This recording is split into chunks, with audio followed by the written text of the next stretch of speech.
Hello everyone, आपका स्वागत है हमारे चैनल केएल पॉलिटेक्निक के ग्रुप में।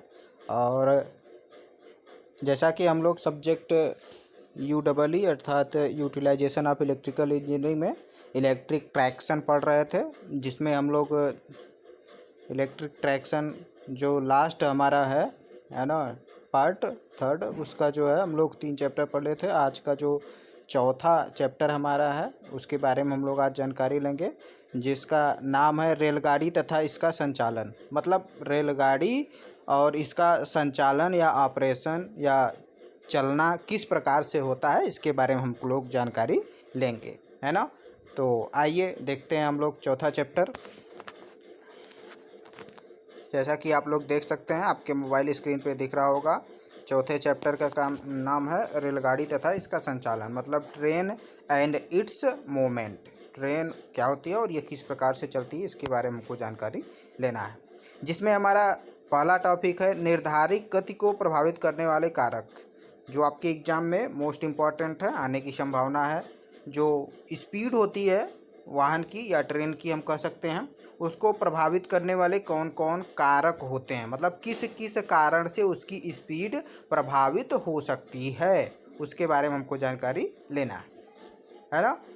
तो देखिए, किसी भी चलित वाहन को प्रभावित करने वाले निम्नलिखित कारक होते हैं। पहला क्या, श्रृंग गति, या श्रृंग गति को क्या कहते हैं, उच्चतम गति। जो उसका मैक्सिमम स्पीड होती है गति, उस पर भी डिपेंड करता है उसकी गति, है ना। उसकी गति अगर तेज होगी तो जल्दी अपने गंतव्य स्थान पर पहुंच जाएगी, और यदि धीमा होगी तो देर में पहुंचेगी। सिंपल सी बात है ना। तो उसके बारे में हम लोगों को देखना है। दूसरा चीज़ क्या है, त्वरण। त्वरण मीन्स आप लोग जानते हैं वेग परिवर्तन की दर को त्वरण कहते हैं। तो वेग में किस प्रकार से परिवर्तन हो रहा है, उसका भी उसके स्पीड पे क्या होगा, प्रभाव पड़ेगा। तीसरा चीज़ क्या है, मंदन। मंदन मतलब कमी होना, स्पीड में कमी होना धीरे धीरे। तो किस प्रकार से क्या हो रहा है उसके बारे में हम लोग डिटेल से देखेंगे। मतलब ये स्पीड को प्रभावित करेगी ही करेगी ट्रेन की, है कि नहीं।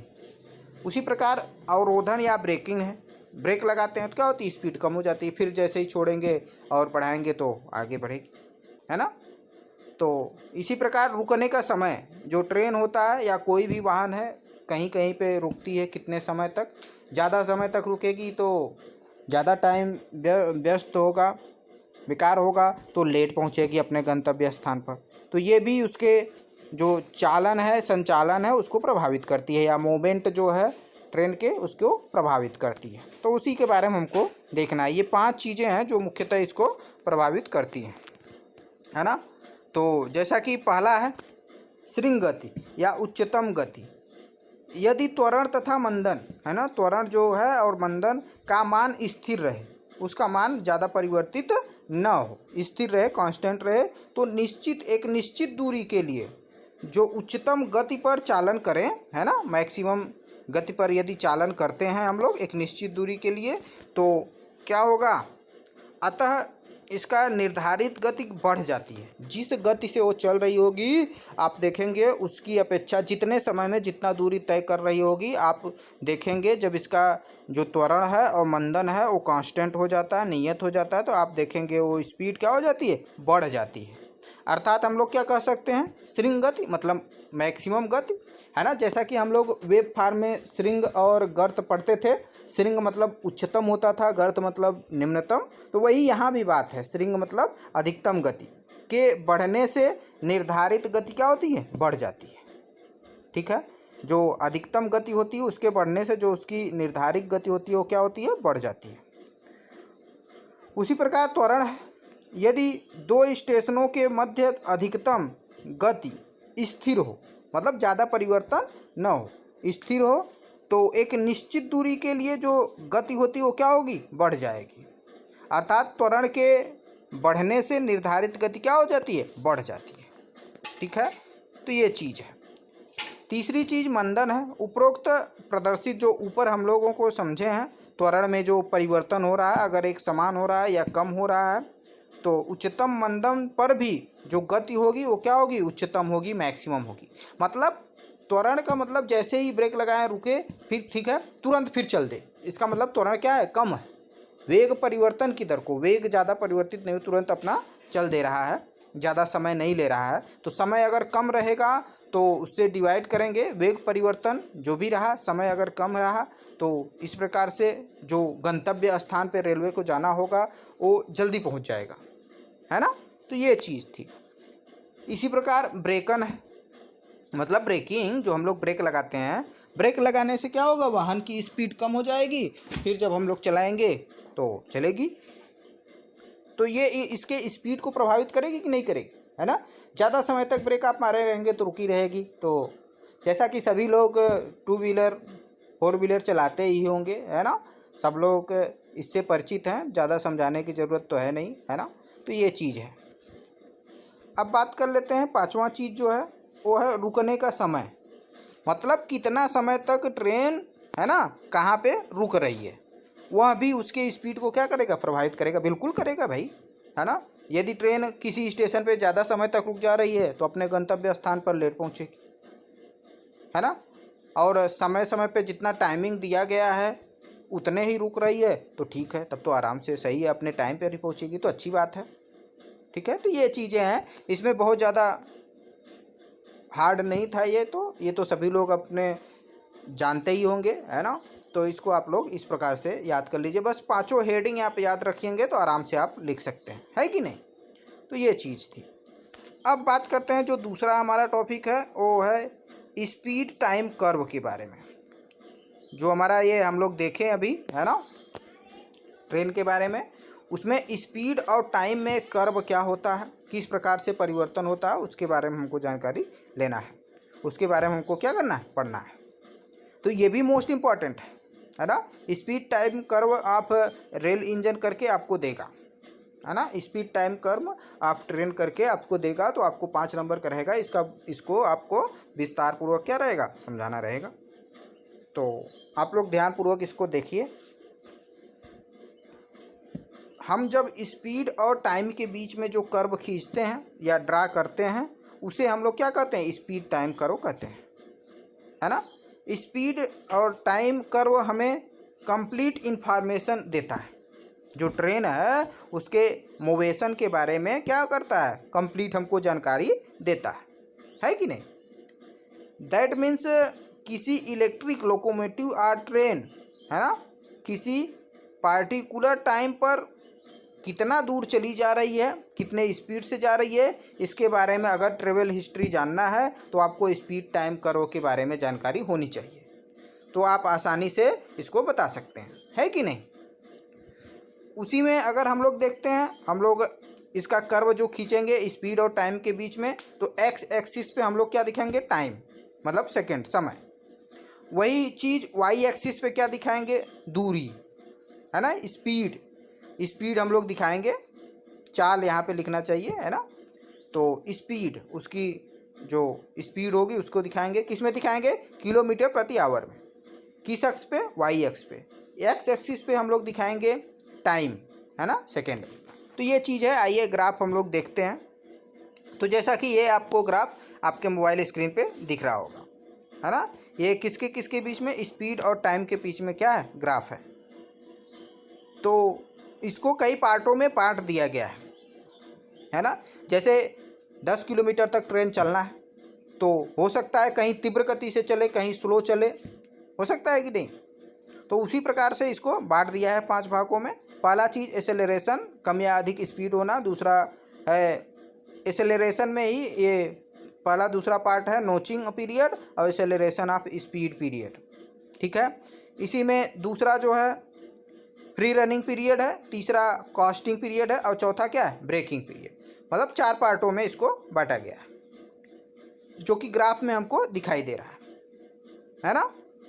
तो आप देख सकते हैं ये टाइम है हमारा एक्स एक्सिस पे, वाई एक्सिस पे स्पीड है किलोमीटर प्रति आवर, नोचिंग यहाँ है ना, एसेलरेशन है, इसके बाद फ्री रनिंग पीरियड है और ये कास्टिंग है और ये ब्रेकिंग है।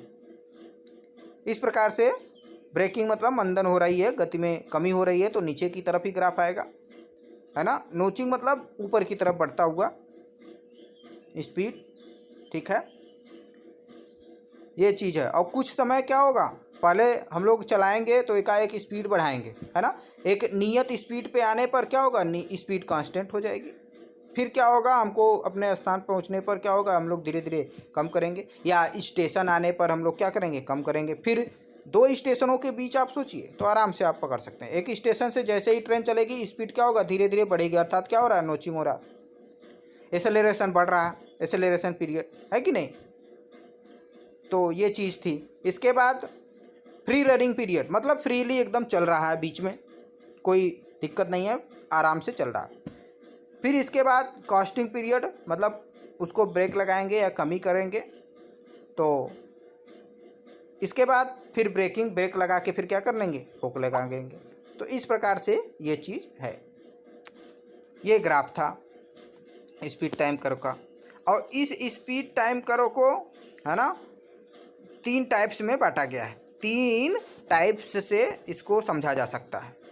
अर्बन और सिटी सर्विस लाइन, मतलब ग्रामीण या सिटी सर्विस लाइन के बारे में अगर स्पीड टाइम कर्व हम लोग देखें, और सब अर्बन सर्विस लाइन में और मेन लाइन सर्विस में क्या क्या स्पीड टाइम कर्व होता है, इसके बारे में हमको जानकारी लेना है। स्पीड टाइम कर्व को ही 3 पार्टों में क्या है, बांट दिया गया है, 3 भागों में। ठीक है। तो पहला जो था urban service line. Urban service line में क्या होता है, अर्बन सर्विस लाइन में जो 2 स्टेशनों के बीच की दूरी होती है वो कितना होती है, 1 किलोमीटर। ये आपको याद करना पड़ेगा। अर्बन जो सर्विस लाइन होती है उसमें 2 स्टेशनों के बीच की दूरी क्या होती है, 1 किलोमीटर होती है। और यूज किए जाने वाले जो ट्रैक्शन मोटर का अल्फ़ा और बीटा होता है, यूज किए जाने वाले जो उसमें मोटर लगे रहते हैं उसका जो अल्फ़ा और क्या होता है, बीटा होता है। अल्फ़ा बीटा का मतलब क्या है, अल्फ़ा मतलब एक्सेलरेशन और बीटा मतलब रिटार्डेशन। एक्सेलरेशन मीन्स तो आप लोग समझ ही रहे हैं, कम बेसी होना, और बीटा रिटार्डेशन मीन्स होता है बाधा, जो उसमें बाधा उत्पन्न हो रही है, ये बात है।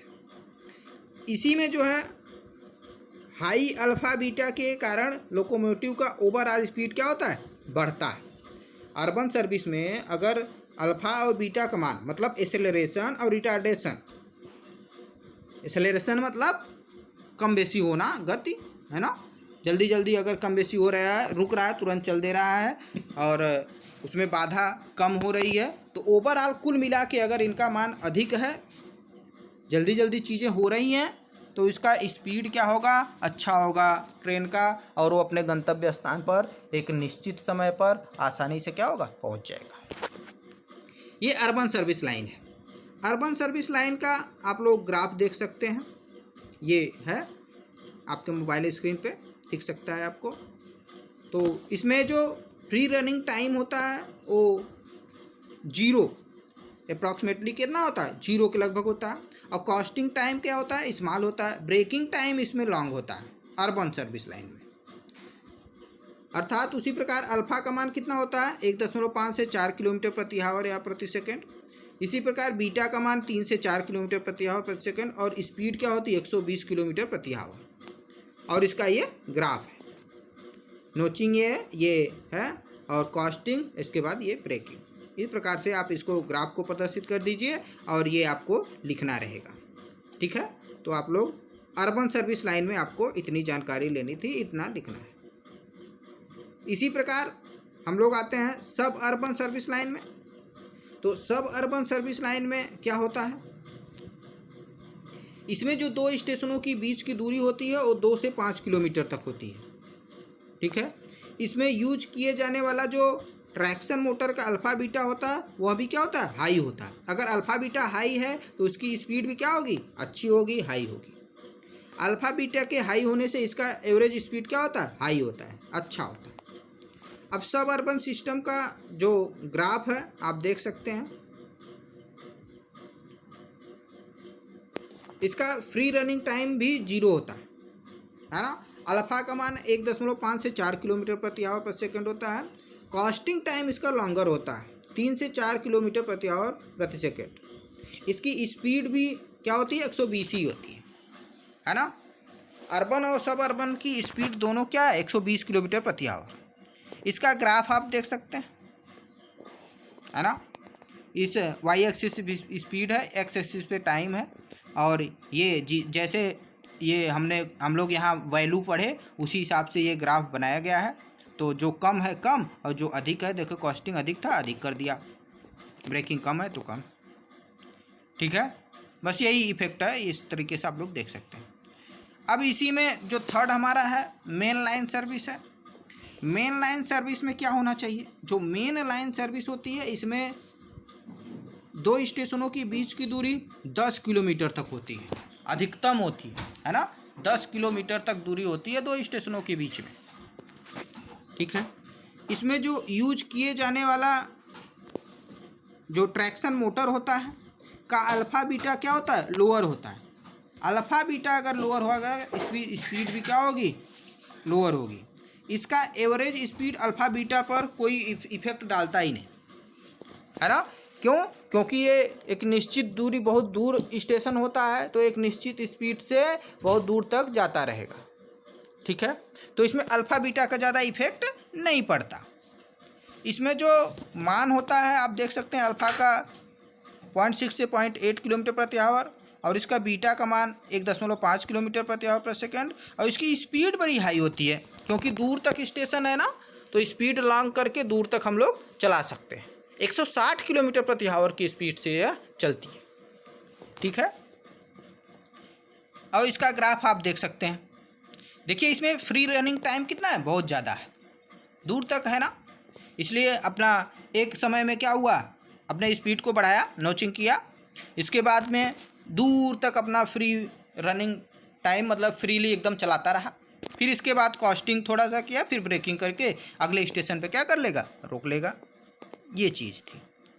अब ओवरऑल जो हम लोग पढ़े हैं उसका जो हम लोग को ओवरव्यू है वो ये है, आप देख सकते हैं, है ना। ओवरऑल जो फाइनली ओवरव्यू है जो हम लोग अभी तक पढ़े हैं उसके बारे में आप लोग देख सकते हैं।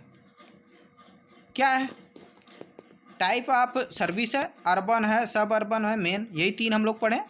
तो इसमें एक्सेलरेशन जो बताया गया था आप देख सकते हैं 1.5 to 4, है ना। उसी प्रकार इसमें जो रिटार्डेशन था 3 to 4, 120 हमने दोनों बताया था। इसका डिस्टेंस बिटवीन दो स्टेशनों के बीच में 1 किलोमीटर था। ठीक है, उसी प्रकार सब अर्बन में 1.5 था, 2 4 था। इसी प्रकार रिटार्डेशन है ना, प्रति किलोमीटर प्रति आवर कितना था, 3 से 4 था। स्पीड इसकी 120 ही थी, जैसा कि ऊपर आपको बताया गया है। तो ये चीज़ें ऊपर की ही हैं, बस आपको ओवरव्यू एक स्थान पे दिया गया है। ठीक है, सब अर्बन में भी स्पीड वही होती है जो अर्बन में होती है, लेकिन इसके स्टेशनों के बीच की दूरी क्या होती है, 2 से 5 किलोमीटर होती है। अर्बन की अपेक्षा इसकी जो दो स्टेशनों के बीच की दूरी होती है वह ज़्यादा होती है। अल्फ़ा बीटा का मान आप देख सकते हैं, एक्सेलरेशन जो है वो सेम है, आप देख सकते हैं। रिटार्डेशन भी क्या है, सेम है, स्पीड भी सेम है। अर्बन और सब अर्बन में का लगभग सभी चीज़ें क्या है, सेम है।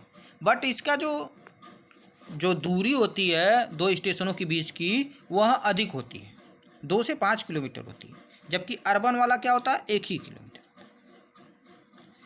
अब इसी में अगर हम लोग थर्ड देखते हैं, मेन लाइन का क्या है। मेन लाइन का जो अल्फ़ा का मान होता है वो 6.6 से 0.8 होता है, और बीटा 1.5 होता है। बीटा का मान कम है ना, अल्फ़ा का मान क्या है, ज़्यादा है। लेकिन इसकी स्पीड बहुत हाई होती है। क्यों स्पीड बहुत हाई होती है, क्योंकि इसके बीच जो स्टेशनों के बीच की दूरी होती है वो 10 किलोमीटर होती है। अगर बीच की दूरी क्या होगी, ज़्यादा होगी, तो ज़्यादा दूर तक हाई स्पीड से मोटर को क्या करेंगे, आराम से चलाते रहेंगे। ठीक है, एक निश्चित स्पीड से, तो इसलिए इसकी स्पीड क्या है, हाई है। स्पीड हाई होने से अपने गंतव्य स्थान पर निश्चित समय पे आसानी से पहुंच सकता है कि नहीं।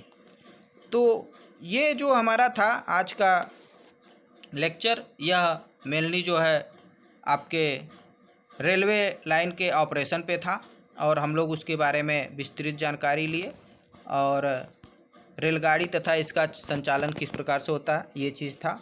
और ये चौथा चैप्टर, बस इसमें यही 2 क्वेश्चन मुख्यतः इम्पॉर्टेंट है। बाकी इसमें कुछ नहीं है। तो अगले लेक्चर में हम लोग 5वां लेक्चर पढ़ेंगे, है ना। और आप लोग ध्यानपूर्वक अपना रिवीजन करते रहिए, क्योंकि आप लोग देख ही रहे हैं आपका एग्ज़ाम होने वाला है। तो आप लोग क्विक रिवीजन कर लीजिए, हम आपको पेपर सॉल्व कराएंगे, है ना। तो 5वां चैप्टर हम लोग अगले क्लासेस में देखेंगे या आगे हम लोग देखेंगे। ठीक है, बहुत बहुत धन्यवाद आपका।